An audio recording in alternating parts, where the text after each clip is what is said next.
is it worth anything? Since we're getting towards the end of October, I thought it would be appropriate to talk about Halloween and vintage Halloween decorations. And before we get started, yes, I have a black eye. I had a close encounter with some cement steps when I was at the shore, and I've been trying to ignore it, but it keeps getting darker, and you're all starting to take notice of it at this point. So Halloween was brought to us in America by the Irish immigrants in the 1800s.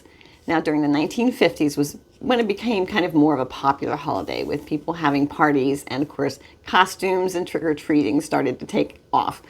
So it's very hard, like I said, to find these things because they weren't made to last. So a recent look on what has been sold on eBay shows that, first of all, like the cardboard cutouts were going anywhere from $20 to $50. There was a cat, a black cat, that was $102.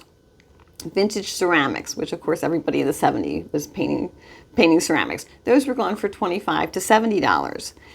Vintage costumes from the 50s, the 60s, and 70s were going anywhere from $10 to $85. This one cracked me up. Melted plastic popcorn decorations. They were popular back in the 70s. I completely forgot about them, and I couldn't believe when I saw that they had been sold on eBay. They were going for anywhere from $12 to $60. I didn't think they were that great then, but anyway. I found a 1960s metal jack-o'-lantern went for $78. Casper the Friendly Ghost candelabra sold for $90.